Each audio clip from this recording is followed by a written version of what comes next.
Today's going to be a little bit different because today we're going to shift gears. Because tonight we're going to talk about wounds that many men give to themselves. So this is the wounds you give to yourself, not necessarily the wounds that are inflicted by other people. And we call it the all alone wound. The all alone wound. It's a wound that men inflict on themselves when he sees life as a life that has to be charted by himself. He's traveling this life alone, and that's how that wound is inflicted. And so in order for us to understand this wound, we have to realize that really the journey we have here, while we're still here, while we await Jesus to come back again, for us to go to Him, it's going to be a journey that's like a team sport. It's a together journey. Wildlife researchers have seen that when geese fly together on that V formation, they actually go 70% farther together. Matter of fact, when they're flying, each bird's wings create a lift for the bird behind them. So when the bird is tired leading, another one will go to the front, and the other one will take its position, but still with the formation of a V. And that's how they get further, 70% further together. When we talk about horses, similar thing. Draft horses that show the same tendency. When you have a horse that weighs 4,500 pounds, right? 4,500 pounds. You add another one, right? When they're pulling their weight, you add another one. You're not adding the accumulation of 8,500 pounds, right? You're not doubling up. As a matter of fact, when you add a 4,500 pound beast and you add it to another 4,000 pound beast, what happens is you now have two horses that can pull over 12,000 pounds. Over double, right? 3 times its actual weight. And the point is that they can do more together. That they are stronger together than they are by themselves. And it's the same picture that we have with men. We have that picture in Scripture where we do better together. Life was never meant to be lived alone. Together is stronger. And there will be 3 relationships that will energize you. 3 relationships that will energize you. And those relationships are these. You have the admiring mentor relationship. The admiring mentor relationship. The admiring mentor relationship happens in the first half of your life. This might have been a coach in your life, an instructor, maybe an uncle, maybe somebody that wasn't necessarily your dad, maybe a boss, your first boss. It's an older man that notices you. It's an older man that not only notices you, but they speak into your life. They wake up something within you, right, to aspire for more. That's the admiring mentor. Maybe they put their hand on your shoulder. Maybe they tell you something like, dude, I see a lot in you. I see potential in you. Man, I see greatness in you. I see God working in your life. That kind of affirmation ends up being the kind of affirmation that shapes a man for decades. This is a mentor. This is not necessarily dad. There's some things a mentor can give to a young man that a dad cannot give to a young man. This happens either in high school or in your young 20s. There's that mentor that shows up in your life. He calls out the potential. And there's a loss in a person when that mentor is not there. I count myself blessed. I've had many mentors over the course of my life, especially through the course of my walk with the Lord. I was a young 20-some-year-old when my mentor, spiritual mentor, Aaron O'Brien, came into my life. And he challenged me in ways that nobody else had. He's the guy who led me to Christ. He's the guy that challenged me in leadership. He said, I see a lot in you. What if God made you the way you are for a reason? And he was there in my life when I wanted to quit seminary. He's the guy I called. He's the guy that said, Jesse, look around you. Like, you would be squandering your education. if you leave. That was Aaron. While in seminary, Alan Chizever was my mentor, a guy who was a little bit further ahead of me, who was married, had had kids already. He's the guy in my life that was pouring into my life. He was the guy saying, hey, when your wife finally has your first child, be looking out for postpartum. This is what you're looking for. This is the guy, the man who I would go to with relational issues. Hey, how do I deal with this situation?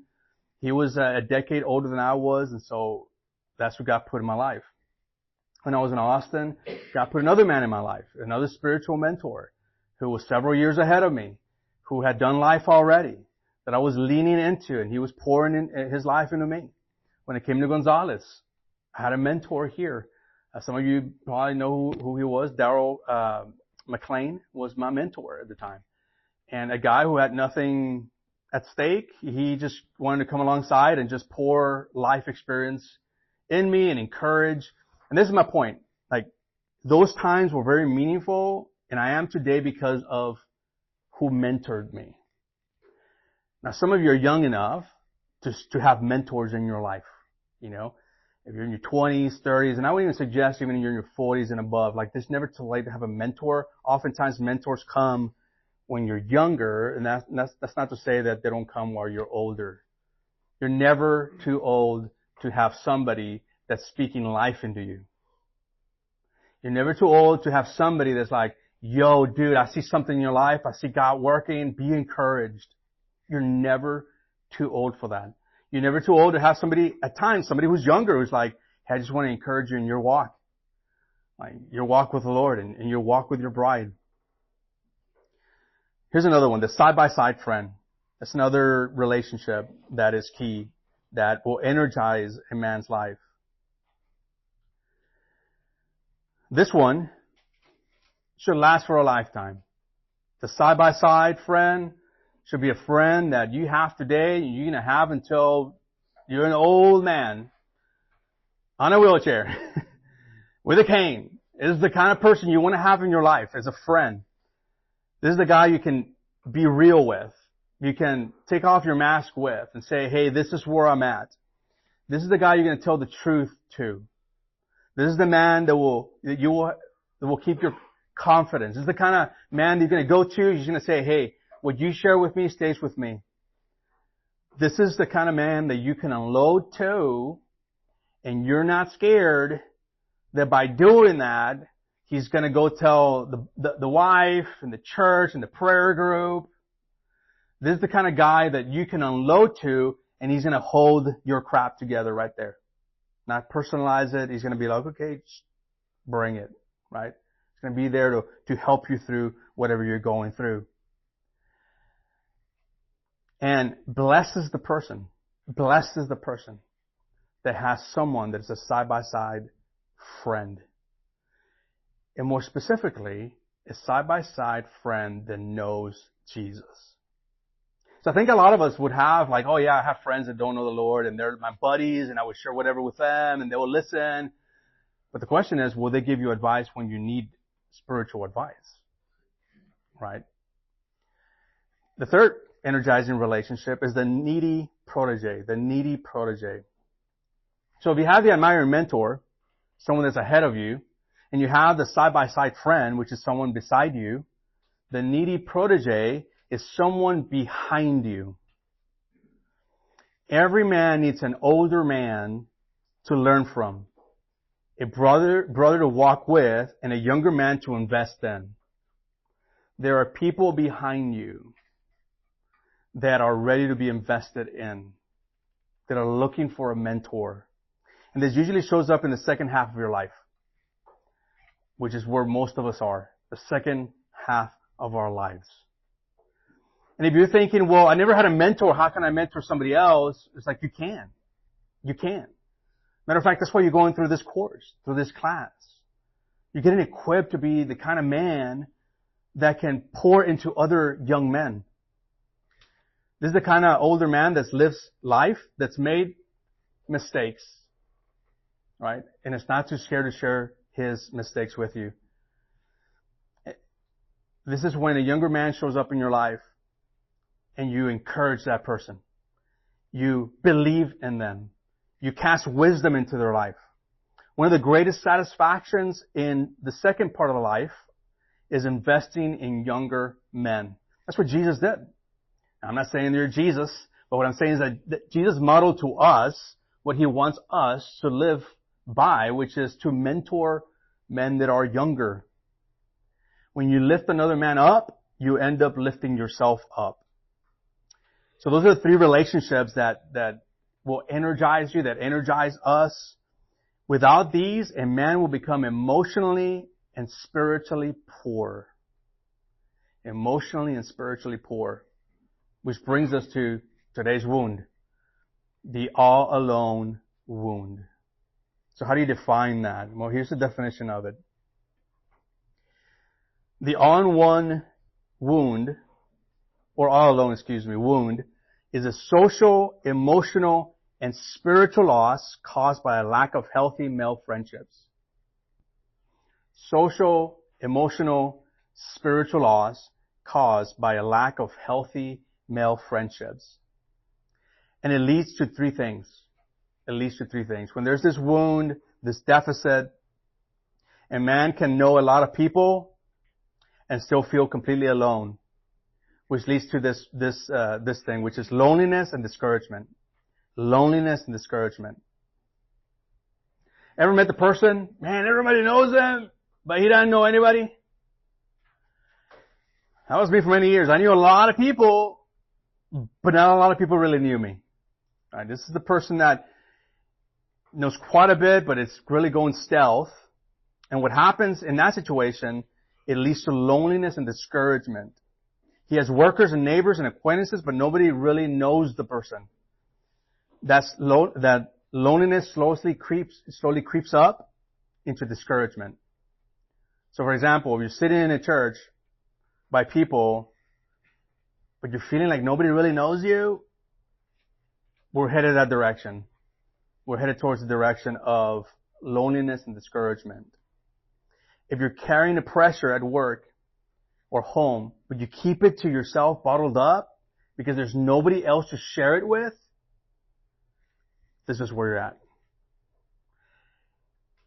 Now, I don't have to be a genius, I just have to know you well enough to know that the vast majority of you, this is where you're at.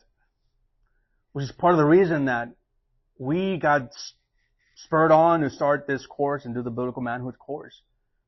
So that you're not in that category of the lonely, discouraged man.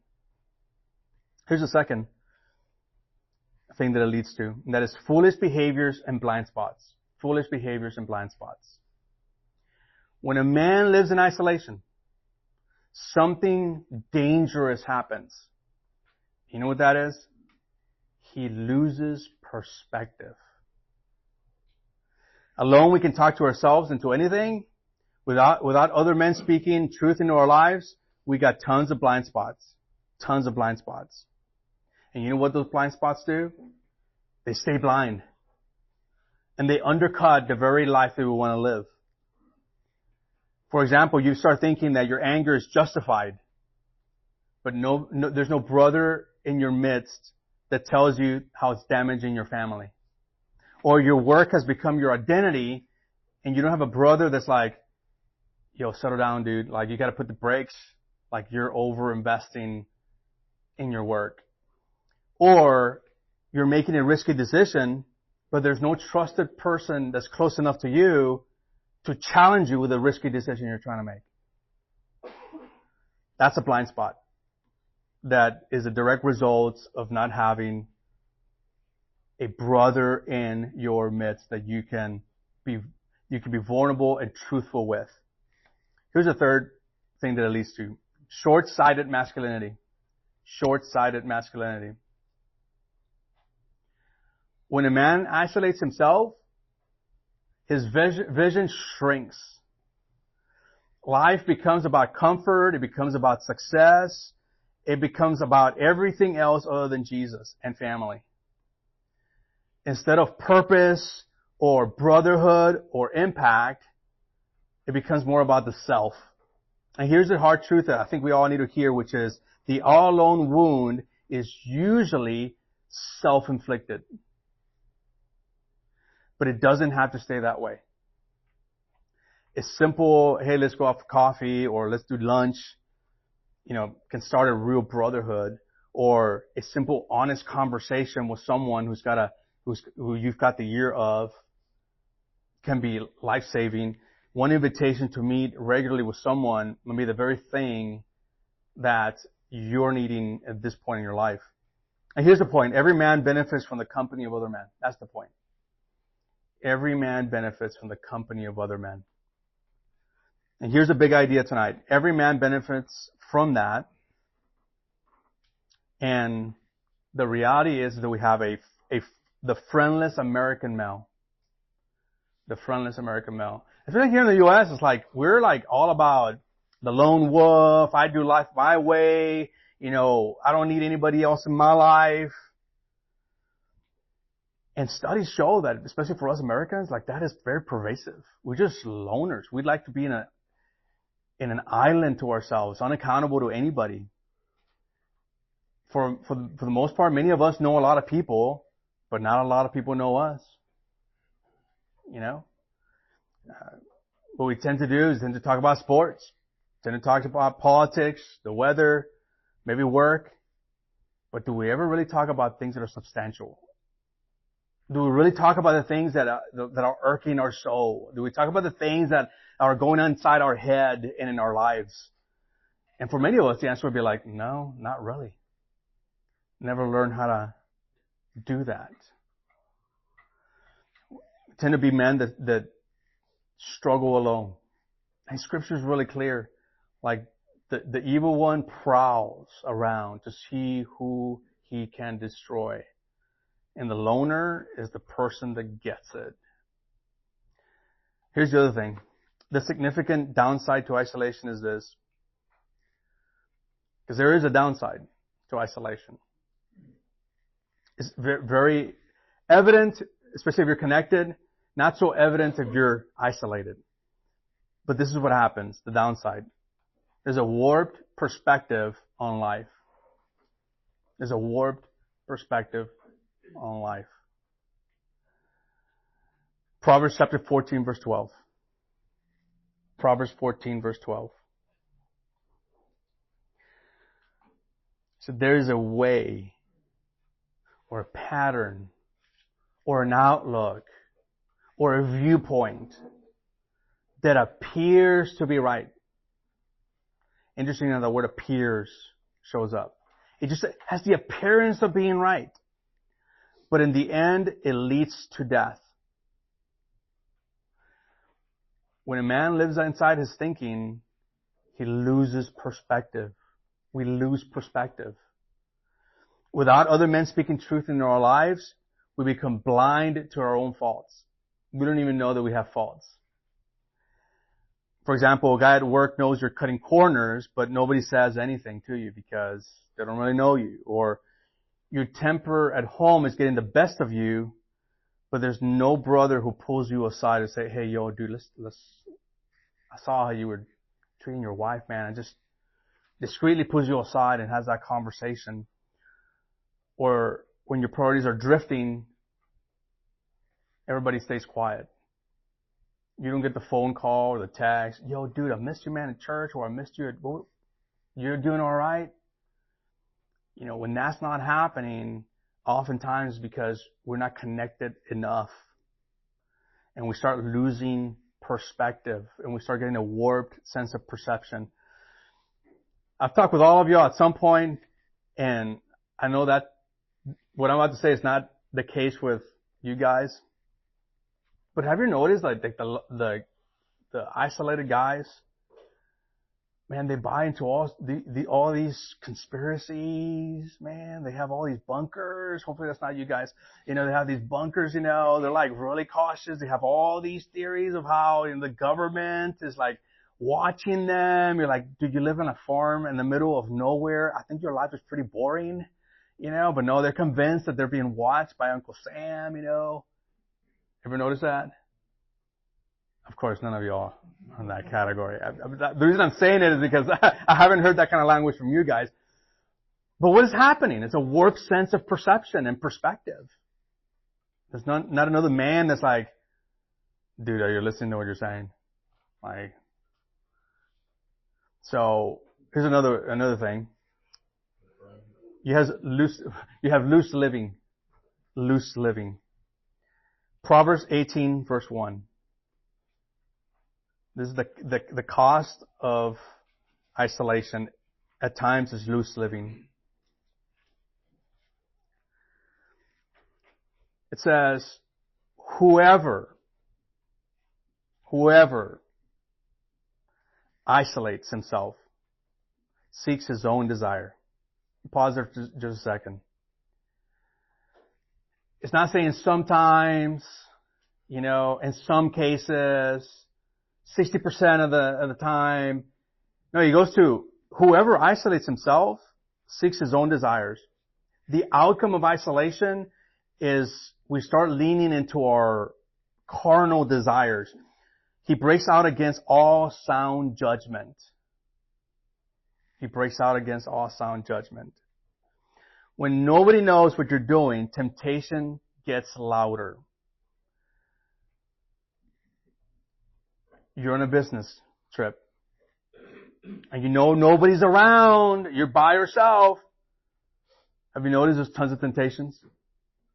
All of a sudden, calling downstairs, like, allow those channels, blah, blah, blah. Or it's a company trip. It's so easy to be like, hey, let me go with the dudes. Let me go drink when our wives are not here. When we're in isolation, we give ourselves more freedom to do the things that we'd never do if we were more connected. 2 years in a row, I got to do chaplaincy work for the Angus Convention, which is how they found me is a totally different story. The president of the Angus at the time, he was doing one of those, I don't even know the lingo. He was doing one of those cowboys where they sell cattle deals in Luling. And so I got to meet this guy. I didn't know who he was. He saw me pull in with my little Toyota Echo. If you guys have seen an Echo, that's not the coolest vehicle you could ever drive. I mean, it is just bad. It's an Austin vehicle. It's where I bought it. It's just great on gas, but man, it's not cool at all. You're not going to pick up anybody with that. Nobody's going to think like, man, that's a cool pastor. No. Matter of fact, when I first came to Gonzales and I came to the First Ministerial Alliance, there was a whole bunch of trucks of all the pastors, and then here came my little Echo. I was like, man, it's not good. It's not good. Now I have a better vehicle now, but so this guy, the president, sees me pull into this, auction. And I get down with my little vest back then, my little Converse jeans, didn't look anything like anybody who was there.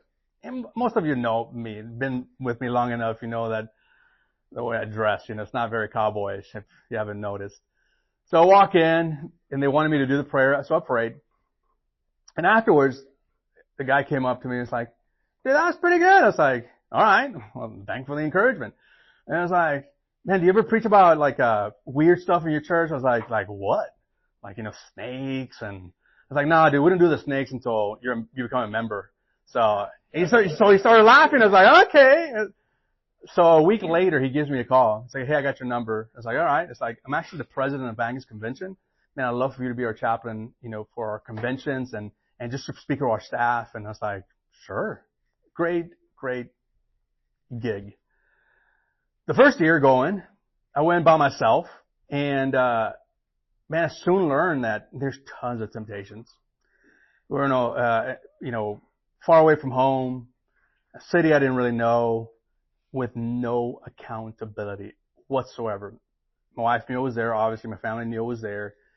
And all sorts of thinking starts coming in your mind, like, man, who's going to notice if I just give myself a little bit of permission and, watch a little bit of stuff on TV that's more like porn?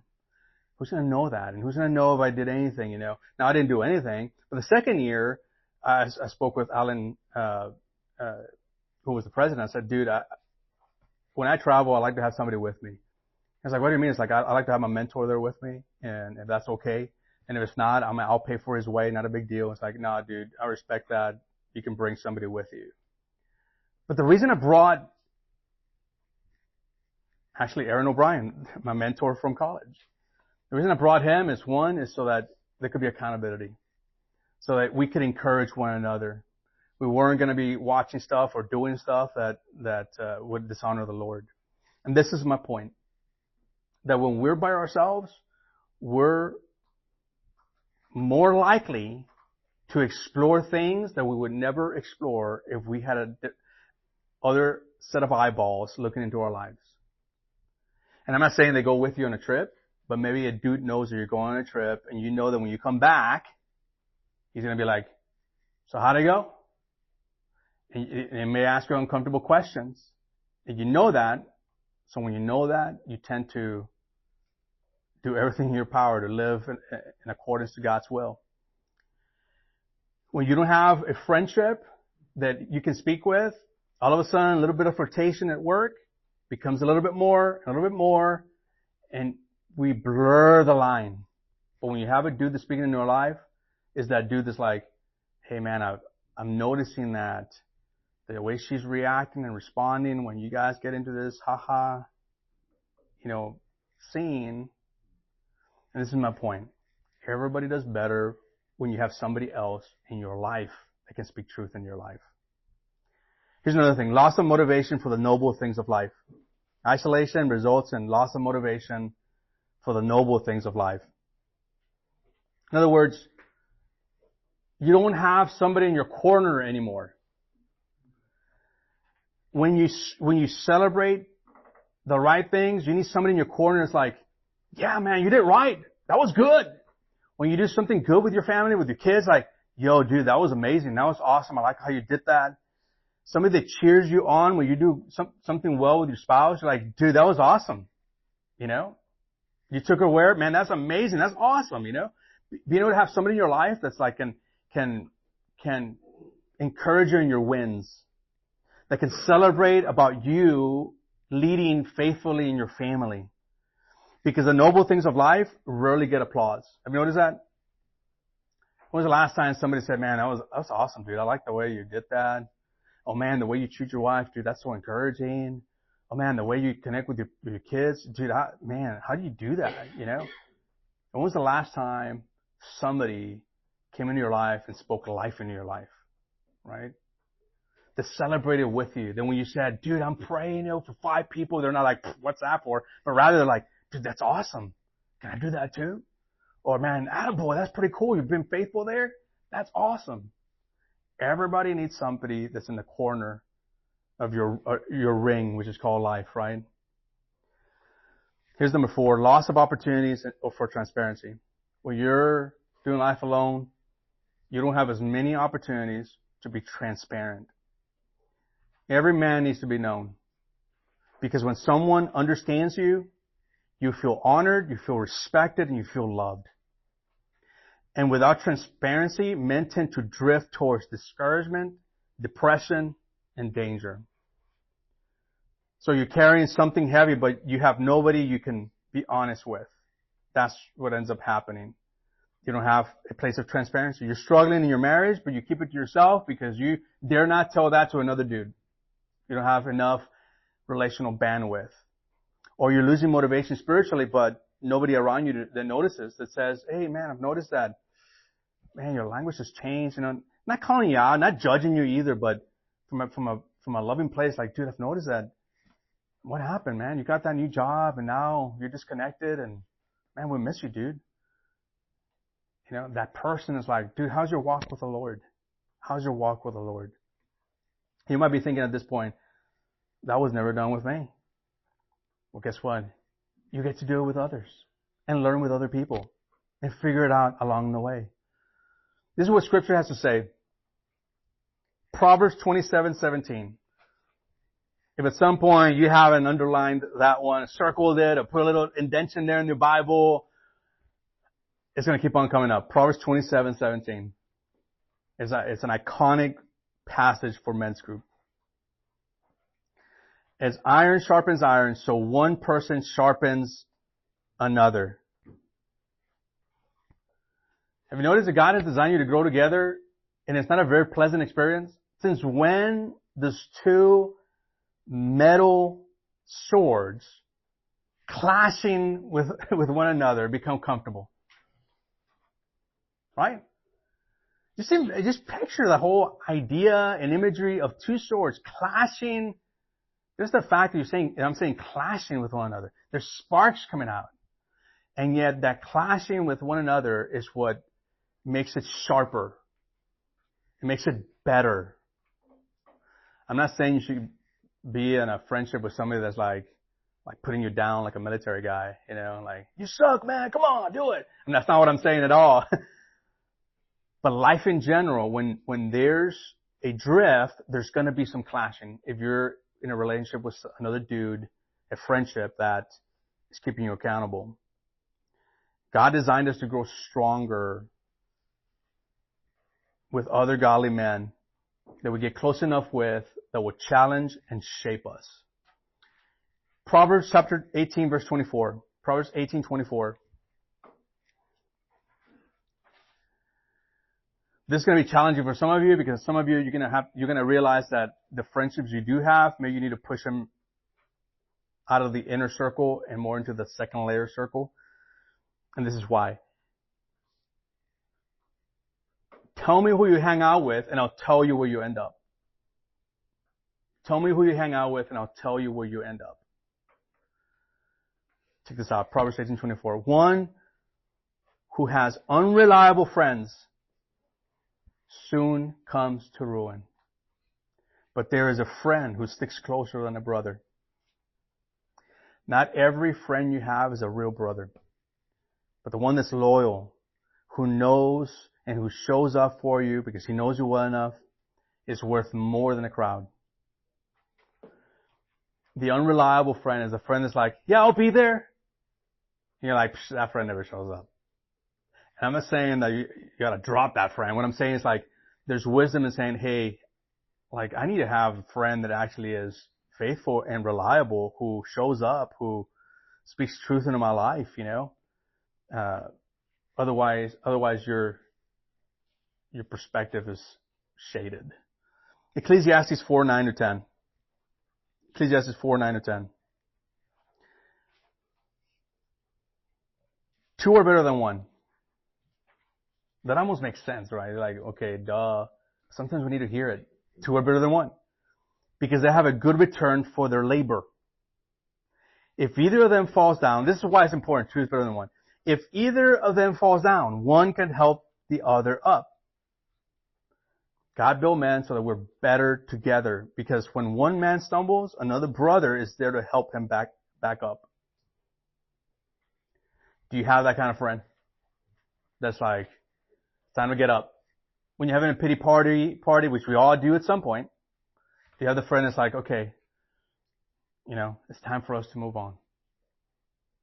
It's time for us to fixate our eyes on Jesus. I know it hurts. I know it's difficult, and I'm here for you, but it's time for us to get up. Proverbs 17:17.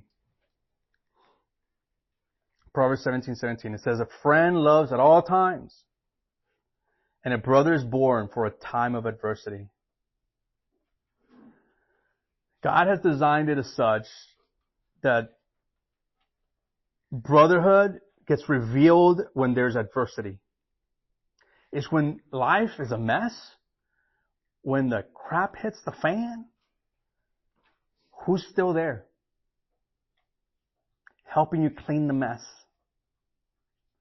Who's still there when you botch it, right? With your spouse, with your kids, with the addiction. Who's there that's like, yo, dude, I know it's tough. That's alright. And I'm not saying having somebody there that's like shaming and guilting you. That's not what I'm saying at all. I don't think that's necessarily Christ-like. You can motivate a person through shame, and I just want to dissuade you from that. Because sometimes you do that to yourself. Through guilt and shame, you motivate yourself. And I want to say, stop it. Because the greater force is not shame, it's grace. It's a brother that's like, you did whatever, quote, sin, or whatever sin in your life, and they're not shaming you like, dude, I know that's tough. Here's your confession. They're like, man, I'm here to help you, man. We're going to pull this together. It's that person when your kids aren't calling you, the person's like, dude, I know that's tough. Man, I'm there for you. It's not like shaming you to do better, but it's like, man, it's giving you tons of grace. You know, that's what Jesus did to us. Jesus never shames you or guilts you to do better. Have you noticed that? That's the act of the adversary. That's the act of the devil. The devil is the one that puts in you, like, you should be ashamed of yourself. Man, that's no good. You know, I took a lot of heat when one of my best friends years ago, now lives in a different state, when he was unfaithful to his wife. The guy was an elder at his church, who then became a pastor of his church. He was the administrative pastor that dealt with all the financials. And he cheated with a member of the church. And he's a friend. My wife's close friend was his wife. And people didn't understand why I was still talking with him. He felt guilty already. He felt bad. And it was more of a gentle, like, dude, you lost a lot. I know that. Like, you really lost a lot. And God can do something in your life still. You may not have your bride anymore. Your kids might hate you now. But man, Jesus is still with you. You know? And I say that when he finally got to that point, because at first he wasn't there. He was like, he didn't want to hear from anybody because he had run away with her. But even during that time, I just reached out just to be there. So when he finally came down from that cloud nine, he had somebody that was going to speak love towards him and encourage him. Somebody that he already knew that he had botched it, you know. But that's adversity. When you're going through the tough time, you have somebody who's like, yo, I'm here for you. And by the way, your wife doesn't count. Some of you are thinking, well, my wife. And it's like, I know your wife is close to you, but there's some stuff that you're going to struggle with that your wife can't handle. She can't handle it. She can't handle you going to her and saying, hey, I struggle with pornography. She can't handle that. She can't handle you struggling with porn because she puts herself in a very vulnerable situation. Like, what is wrong with me? Is my body not enough? You know, did I do something wrong? I can never compete. And guess what? She can never compete. There's some things you can't share. Well, it's unwise to share with your wife that another dude is better able to understand and be like, yo, dude, I know what you're talking about. You know? Yeah, that porn version, you know, or that, you know, whatever, you know, website it is, whatever app it is. You're like, yeah, I get it, dude. I totally get it. Man, we're here together. Let's pull through it together. Other men can handle that. Hebrews 10:24, and let us consider how we may spur one another on towards love and good deeds. God has designed it to where the Christian community is designed, especially the male Christian community, to encourage you to love other people. To remind you to turn back to the Lord when you start drifting. Here's another example. 1 Samuel 20, verse 17. 1 Samuel chapter 20, verse 17. I love the story of King David and Jonathan. They know each other early on. They're close buds. As a matter of fact, Scripture says that David was closer with his friend Jonathan than any of his wives. Jonathan had been there with him when he was young. He met him. Jonathan was the son of King Saul, and they had struck a good relationship. Here's the king of King Saul, the son. David is not king yet. They build a good relationship. And then King Saul gets really mad. He starts seeing that most people like David, and they would like to see David as king versus his son Jonathan. And so he sets out to kill David. And you know who warns David? Jonathan. Jonathan, who could have said like, hey, I want to be king. You better run. He doesn't do that. He sees a lot in David. He sees that David is going to be the right king. And he goes and tells David, you can't come to dinner tonight. And you got to go. And he wars him through some arrows that he threw towards him so he could know like he needed to skedaddle. He needed to leave. That's a friend. He risked his own life for the life of David.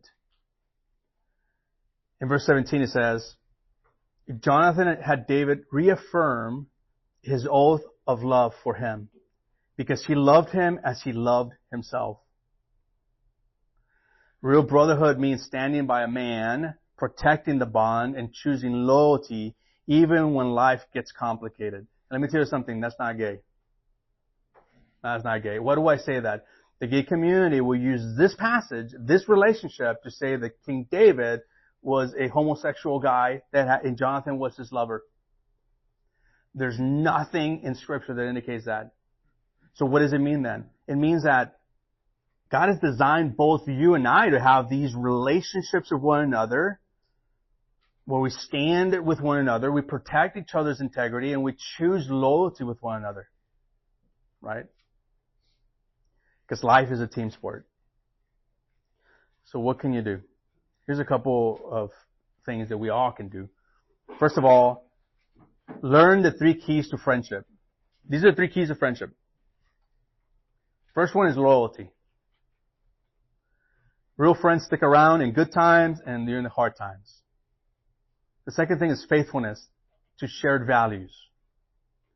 So the first one is loyalty. The second one is faithfulness to shared values. That's other dudes that are walking with Jesus. One thing in common with all you guys, like we're walking the same value system, which is disciples of Jesus, right? And then thirdly, they encourage you. They lift you up. They give you grace. They encourage you to do better, to have a bigger picture of what God has designed you to be. What can you do? Number 2, reach out to other men.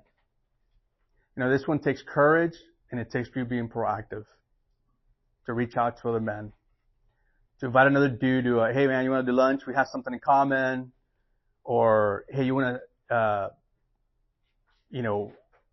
do something together, a shared activity. This takes courage because, if we're honest, many of us are just wimpy. We're like, man, this is not normal. It doesn't seem normal. We don't see it play out in life where dudes are like, hey, can we hang out, dude? I'll buy your lunch, I'll buy your dinner, can we just touch base, man, I'd just like to get your life story. And what I'm saying is like, it takes courage. It takes being proactive to do that. Number 3, challenge men you like to meet regularly to get better. At some point over the course of the next couple of weeks, there will be other dudes in here like, hey dude, you want to do a, devotional together? As a matter of fact, we have a tool that we use as a booklet, which has 30 discipleship exercises. And if you wanted to, it's like, man, there's a tool, there's a booklet. Hey, I want to meet with so-and-so and such. And just saying, hey, can we meet? Can we get a booklet? Sure. Go for it. Go for it. That's healthy. That's good. That's a good thing. And for some of you, like, man, I've just never done that. I know. You haven't. It's quote abnormal to our culture. But just because it's abnormal doesn't mean that it's not healthy and that it's not good. Right? We no longer live in a culture that's predominantly Christian. We just don't. We live in a culture that's predominantly unbelieving or unchurched. The world is not going to teach you this. The world is not going to tell you, it's like, hey, this is the way you foster great relationships. But whoever said that we need to be like the world? Jesus set up his 12. He did life with them for 3 years before his death and resurrection. Find men that are doing well in life. Read a book, study scripture together. In Proverbs 13 verse 20, it says, Proverbs 13:20, it says, walk with the wise and what? What? Be wise or become wise? How many of y'all want to be wise? Right? We all, I want to be wise. Well, here, walk with the wise and become wise. There's wisdom in there how when you're with someone long enough, they just start rubbing off. That's why I tell you, like, show me who you're friends with and I'll show you your future. I'll show you where you'll end up on the basis of who you're hanging out with. The same thing can be said of you're hanging out with somebody who's wise. Over time, you start talking like them. You start living life like they do. You start doing the things that make them successful in their walk with Jesus. Number 4, get real and share your heart or your inner life. Get real and share your heart or share your inner life. real life or real friendships move past small talk. I don't know about you. I'm really comfortable with small talk. Most of you know that. I mean, I've been working the room, right?